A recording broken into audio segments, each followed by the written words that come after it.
Hey guys, today I'm filming my Throwback Thursday of my February favorites from 2015. If you guys have never seen one of these videos from me before, I'll have a playlist linked down below. And basically I'm going to be re-reviewing all the products I featured in a favorites video 2 years back, letting you know whether those products are still favorites or whether I have replaced them with something I prefer.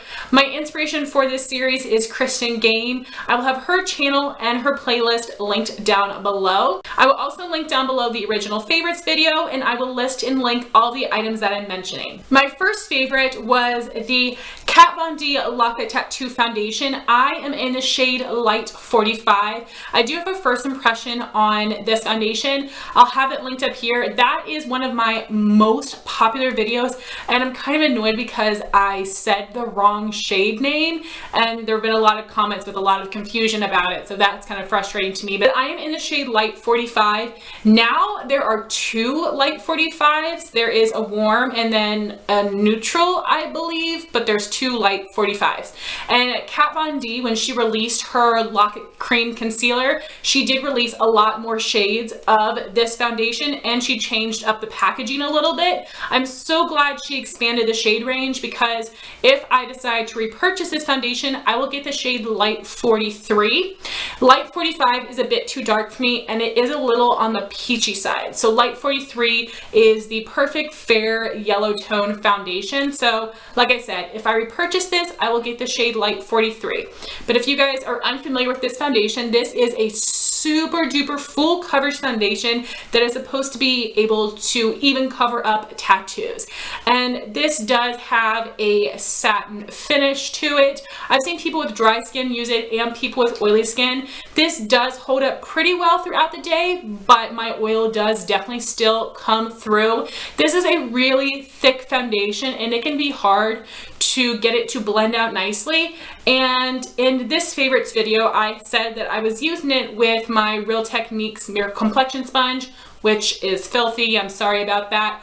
And I can't believe I used a sponge with this, because this foundation is so incredibly thick. I don't really see me being able to just blend it out with a sponge, but apparently I was able to. But I have used this in a full coverage foundation routine, and I was using a brush with it, and that just works better for me because I'm able to really blend it out. But then I would recommend going over top of it with a sponge in case you do have any brush strokes. One thing about this foundation is because the consistency is so thick, it totally settles into lines. I have a lot of lines in my forehead. I have this like wrinkle reducing trick that works well for me, but it's something that I have to do with this foundation. It is almost instantaneously after I apply this to my forehead, I scrunch it one time, line, line, line, line. This settles terribly. So if you have more mature skin, I do not think this would be good, because even though it has nice coverage, if it is going to emphasize every single line you have, that's not going to be cute. So I don't recommend this for mature skin. And recently I have been mixing this foundation with something else. As I said, it is a bit too dark and peachy for me, and I have been mixing it with the Hard Candy Glamoflague Mix In Pigment Makeup Drops.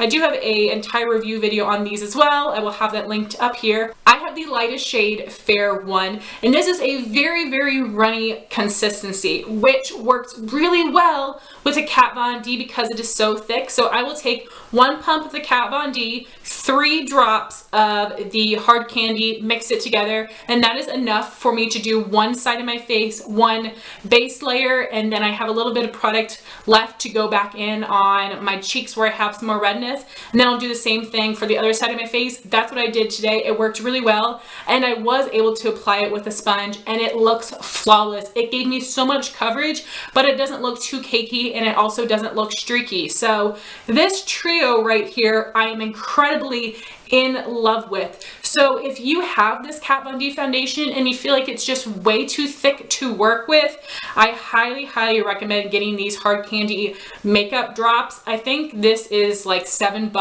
Highly, highly recommend getting this to mix with a Kat Von D. It will make your foundation last longer because you aren't going to be using so much of this product, and it will just make it so much easier to work with. And I've been through phases where I loved this foundation, and then I didn't like it so much. I felt like it was too heavy, but I am trying to use it up. As you can see, I only have a little bit of product left, but I am absolutely loving it mixed with this product. And I do think I might end up repurchasing this and getting it in the shade Light 43, but I do recommend this foundation if you want a very full coverage. If you have normal combination skin, I think it would be great. If you have dry skin, you probably do not need to set it with a powder, and just make sure you moisturize. If you're oily skin, you definitely need to set it and probably touch up throughout the day, but if you like full coverage, this is a great foundation. My next product was the Maybelline Master Conceal in the shade Fair. That was a light peachy undertone concealer, which made it really great for under the eye because I was able to cancel out the little bit of darkness I have as well as cover. Now that was a very full coverage concealer, but it had a dewy natural finish. That does not work for me because I have oily under eyes. If you have dry under eyes and you're looking for a lot of coverage, I can really see you loving that. But no, I did finally use it up in 2016. I'm not going to repurchase it. I have other concealers I prefer over that one, and it's just because it isn't the best for my skin type. But if you want a more moisturized concealer under the eye that gives a lot of coverage, I would recommend that for you. My next favorite is an under eye setting powder combination. The first part of the combo is the Wet n Wild Fergie Mattifying Take on the Day powder. The second part of the combo was the MAC Shaping Powder in Emphasize, which I did use up a couple months ago. So starting with the Wet n Wild Fergie powder, and this is no longer Fergie, it's just the Wet n Wild Mattifying powder. And this is a great dupe of the NARS Translucent Crystal Light Reflecting Setting Powder Pressed. Some people really love that, but I've heard from like 90% of people that they had to scrape off this top layer of film to get to the good stuff. With this Wet n Wild powder, it is good from the first use. So even though there's not a ton of product in this packaging, you only pay $5 for it, and you don't have to scrape through half the product to get to the good stuff. And NARS is so expensive, and the fact that you have to do that with a NARS product I think is ridiculous. So if you've been interested in trying the NARS pressed version, I would highly recommend picking this up. It is really nice to set the under eye because it is a silica powder. You only need a tiny amount of product. So if you have dry under eyes and you want to set your concealer but not look cakey, this is a great product for that. It does have some shimmer particles in it, which is really pretty under the eye, but I would not recommend this for setting your entire face because you are going to look a little bit like Twilight, and it will give you a bit of a white cast if you apply it all over. And I used to be obsessed with this. It was a Holy Grail under eye setting powder. I do still really enjoy it, but I don't think it's Holy Grail, and I don't think I would repurchase any more of these. I have 2 backups I'm trying to finish up, and then I want to try something new. So this is a good product, but it isn't as Holy Grail as it used to be. And the MAC Shaping Powder in Emphasize was just a little refill pan. These shaping powders come in 5 or 6 shades. They are matte powders to use to highlight the skin. Emphasize is an off-white shade with a bit of a sheen to it. I would only recommend that for very fair skin. I know Jaclyn Hill is the one that really made that popular. I don't know how she got away with wearing that shade on her skin tone because it would just be so harsh in person.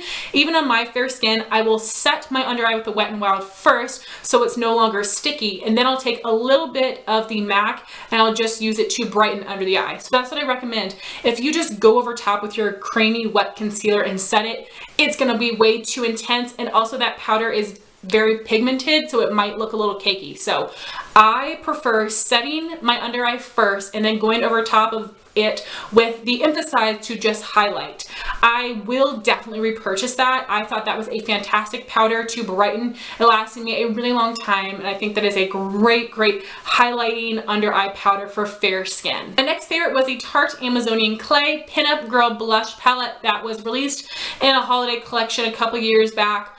I do not love that. I always wanted the Tarte blush palette. Really what I wanted was the very first one they released that had 4 blushes and the bronzer. I wasn't able to get it, so I got the one that came out the next year. It was just okay. I actually have that in a blog sale pile, so if you're interested, let me know. But I don't like Tarte blushes. I think that they are really, really hard, tightly pressed, and my blushes have all gotten hard pan very easily. The only one that works for me is Exposed because I've used so much. I basically used the entire top layer, so we're past the hard part and on to the good stuff. I have heard that the blushes have been reformulated since I purchased mine a couple years back, and they're a little bit more creamy and powdery. And I also know that all of the mini blushes as well as their palettes are a different formula. That pinup blush palette had a lot more pigmentation to it. It wasn't so tightly pressed. So the formula of that blush palette was way better than the individuals for me. But the colors were just basic and I didn't need them. So that is, like I said, a product I'm going to try to sell. I am no longer going to buy any Tarte blushes. I love Exposed. It is the only one I still have that is a full-size blush. The color is amazing, but I do not like their blush formula. My next favorites were some Makeup Geek eyeshadows. Shimma, Country Girl, which I believe was discontinued, Frappe, and Bitten. Bitten and Frappe are matte shades. Country Girl is a satin shade. It is like a matte base with some glitter particles in it. And Shimma is a gorgeous metallic shade. I do have a review on the Makeup Geek eyeshadow formulation. I did review those 4 shades. I'll have it linked up here in case you're interested. But I love Makeup Geek shadows. I think they are absolutely fantastic quality. The signature shadows, the duochrome shadows are $5. The foiled shadows are $10. I don't think there are any duds in this palette, but if I had to pick a least favorite, it would be Country Girl. For some reason, because it is that matte base with that glitter, I really have to work to pick that up on a brush. It isn't as creamy as the other shades are. I don't know if it's that particular pan of Country Girl or if it's the formula of that shade. That was a little bit of a dud, which stinks because the color is stunning, but I absolutely love my Makeup Geek shadows. I have a lot of mattes, but I do have some shimmers. Shimma is so stunning on the lid. That would be a really great face highlight as well. So I love all of those Makeup Geek shadows, and Makeup Geek shadows in general I think are amazing. One of my top 3 eyeshadow formulations. Highly recommend you pick some up. And I also recently posted an entire video showing you swatches of all the shades I have in my Makeup Geek palette. I will have that linked up here as well. My next favorite was a mascara duo of 2 little mini high-end mascaras, the Tarte Lights Camera Lashes and the Too Faced Better Than Sex mascaras.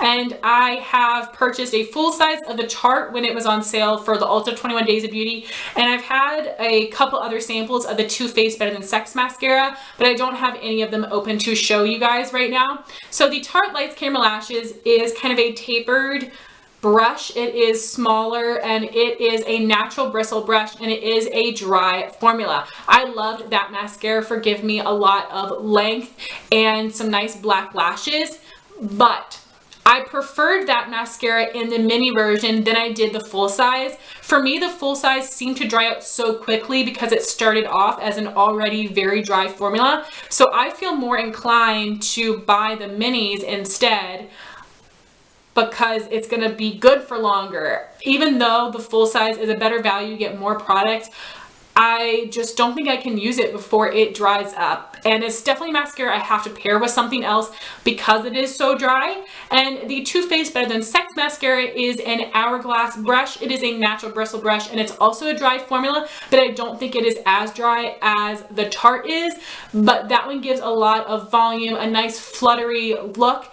I love the two together to give me long, full, fluttery lashes. I thought the combo looked absolutely amazing. So I highly recommend both of those mascaras and wearing them together. Again, the Tarte is a little too dry for my liking. I'm more of a wet formula person in general, but I love those two mascaras so much. Next, I had a couple brush favorites. The first is this Anastasia No. 7 brush. It is a double-ended brush. It has the angled side for powder, and then it has a little spoolie.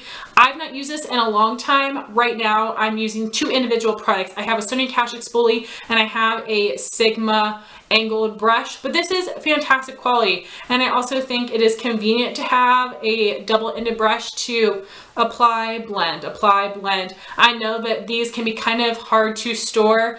I just store mine the spoolie side down because it is so firm. firm. It's not going to crunch up the spoolie like it would if you put the brush side down. It would probably crunch up the bristles. So that's how I store mine, but I think this is really great quality. I had gotten this in a brow kit from Ulta. I would not have purchased this on its own because it is pricey, and there are a lot of other brow brushes I already own and I think work just as well. So if you are getting the Bold Brows kit from Ulta, then I say definitely make sure you use it. It's good, but I wouldn't go out of my way to buy this individually. And by the way, that brow kit came with a brow powder duo, this brush, and the clear brow gel. And then I had two other brushes I was using for a specific technique, and that would be cleaning up my eyeshadow, helping it look more sharp. I like my eye look to be more sharp instead of rounded. I just feel like it's more flattering on my eye shape.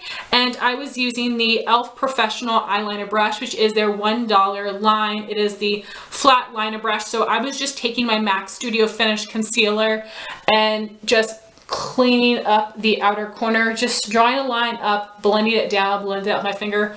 Worked perfectly for that. I forgot to bring my MAC Studio Finish concealer out here. And then I had used a Revlon dual-ended smoky eye brush to set the concealer with my Wet n Wild eyeshadow in Brulee.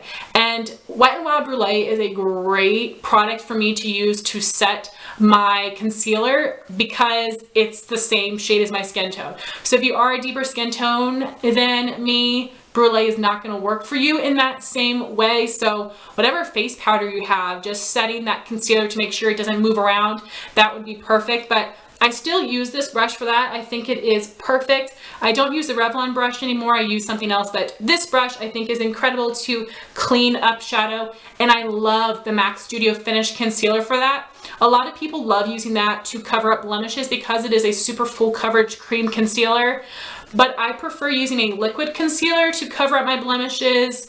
And I literally only use the Studio Finish now to clean up my eyeshadow as well as fill in my forehead wrinkles. It works perfectly for that. So I recommend any cream concealer. You could also use a liquid, but a brush like this is just fantastic to clean up shadow. So this is definitely still a favorite. Next, I had a polish combination of two L'Oreal polishes.